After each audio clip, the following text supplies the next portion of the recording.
السلام علیکم ورحمۃ اللہ وبرکاتہ. دا ټایم موږ موجود یو نو ښار کې دا کته شي تاسو مکمل چې دنه آبادای هر یو سیس چې دنه سامانونه ټول هر څه چې دنه تباہ او برباد دي د دې خلکو چې دنه د حکومت نه یا د چې څومره چې دنه الله اعلی حکمرانان دي د چا چې دنه څومره وسته کبلی والا شو ټي ام ای والا شو دا غي نه د دې صرف او صرف دا ریکوست دی چې دې ته فلحال پرون چې دې کنه وزیر اعظم راتلو دا راتلو چې مې د پکار د خلکو په غم او په درد کې شامل کړیو د دې نه مخکې ما دغه وکړو هغه فول بالکل چې دنه زه تقریبا یو غنټه ما هلته سټې وکړه زه ولاړ وم هغې وی چې بهي صدر صاحب راځي دا راځي هغه راځي نو ما زه صرف او صرف خصوصي د دې د وجې رالم چې کم سے کم چې دنه راتلل خو دې علاقو ته یې راوستل پکارو چې هغې ته پته لګېدلی وه چې درد څه شی دی دا خلک چې دنه په کم درد کې چې دنه د دې نه تېرېږي مین سیز دغه دی که نه نو بس صرف او صرف د دې ټولو دا مطالبه ده چې دی ته سپری نه نه نه نه دا مکمل ختمول پکار دي چې ټولو له راوتل پکار دي بالکل جی پورا پرویز خان اسحاق خان ابراهیم او اسماعیل عمران خان ټول چې کنه ټول خاندان راوته دي ګرځي ای خپل وس کوي منډه وای تړله وای هر چا لزار رسي اوس لکه داسې ونشي کېدی کنه چې پور په پورا یو کس له ورسو خامخا د علاقې په سر به یو مشر ساتي مشر نو مشر له پکار دي کنه دا غدا ذمہواری ده په ورځ د اخرت باغه جواب ده دی دغه کو نو ته بیا چې دغه مستحقینو کې هغه شی دغه کې دغه مین مسلې دا دي چې مستحق کم وایم چې لکه هغه خپل ډېر افورټس وکړل حساب دی او دغه دی موږ سره رابطو کې دي تاسو هم کوي چې یاره سم مسلې نه دي موږ ته وخت په وخت لکه پرابطو کیو لکه دا هغه ټول خلکو ته چې کوم په خپل علاقو په سطح باندې چې مشران شوي دي نو چې خپل ریسپانسیبিলিټیز چې دی هغه پوره کړي جی بس مین مطالبه د دې دغه چې د تسپری زر وکړي شي د صفایانه وکړي شي او بو تنظیم د دې له وکړي شي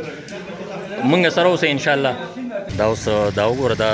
حالات دي لکه وبو مکمل چې شوي دي انتظامی له خدا په کار د کم سے کم چې صفایه د پاره کسانو لګي دا صورتحال دی نو په دې کې به څوک ځي او څه حساب کتاب به بیماری به چې دنه اتوماتیکلی دغه کېږي نو برای مهرباني چې دا ویډیو شیر کړئ چې دوی ته دا اواز ورسي چې کم سے کم د دوی د صفایه نور څه د دوی مطالبې نشته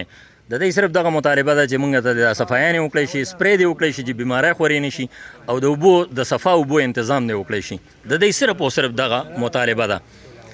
دا حالات کته شي تاسو دا وګوره دا کور د ګوره د زویرو دغه ماشومان چې نن راووتل دا به د غندونو کې بزی او راضي او دا بیماری بلګی نه د غریب سړی بیا څوک تاسو کوي موږ ډېر نقصان دل نشوي جی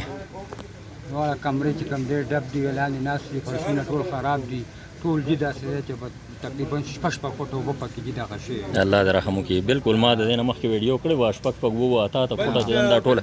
وابډي والنم دا دغه ګوره دا خلک اوبه وویل که نه د میاشت د بلونو کې چې دی که نه د ګیس دا خو مکمل چې نن ورته فری کې یاره یو میاشت دو دپاره هم که نه نو چې میاشت دو دپاره دی له سبسیډي ورکړي دی ټول عوام دپاره دا د حکومت نه اپیل کوم ځکه چې دا خلک دی سره خو شته نه بالکل او چې سونو هغه خو مار سره تلړل نو دا اوس بلونه ملونه ورځي دي چا باندې بلونه راځي چا باندې ګیس بلونه راځي چا باندې دلته لکه دا وګو دا پیپ تیر شوی دا دی بلم راځي جی نو خبره داسې ده چې لکه زم چې دا د خلکو ته چې هم دا ریلیف ورکړل شي بالکل پکار دی دا چې 2-3 میاشتو لپاره دی د کې سبسیډي ورکړي یا لګي کی ورته مکمل پکار خو فری ده ځکه چې دا د جدانو سوره جنو امدادونه ده پوزیشن کې چې سره دونه د غنښت ای خپل بالکل لجدين وپک ناری وی هغه پښتو هغه متل داسې چې بس یاره جواب دی والا ته جدانو فری کې دی شي چې غټ افسرانو ته فری کې دی شي دغه د غریبانو چې دغه خیال پکار دی او دا فلم کوم چې یاره په دې باندې مشران چې کوم زموږ د علاقې دي هغه ټول کینی دا د اواز سره مکمل او جی په دې باندې هم چې خبرو کې چې بای یاره دا میاش دوه چې کوم د دې دا بل له دا ورته مکمل دغه کې فری کوي او جی استعمال شته نه بالکل شته نه ځکه چې کوم ځونو کې وګړي دلته خو بجلی شته نه د سره نشته بالکل پکاردار چې بجلی چې دی نو دې په لاره بلونه چې دا معاف کی نو تاسو دغه ریکوست چې د دې د اواز د زیات نه زیات شیر کوي یارانو دوستانو سره د دعاګانو کې یاد ساتئ چې چا سوره وسه کېږي هغه دی سره چې نو خپله دغه وکړي او دا وګوره دا حالات دي نه ځو هغوی پسې بم چې دا ملګري چې نو سوره دغه دي که نه دا ورپسې دغه کوو بس دغه ریکویسټ دی تاسو نه چې د دی د اواز د دی د درد دا شیر کوي دا هر حال بالکل ټوله ایریاګانو کې دغه ده مخکې بسي او د هغه غریبو پته نه لګي چې هغوی به په څه صورت حال کې نو راکړه اجازت ډېره ډېره مننه ستاسو دعاګانو کې یاد ساتئ نه دا زمونږ فرض دی دا زمونږ فرض دی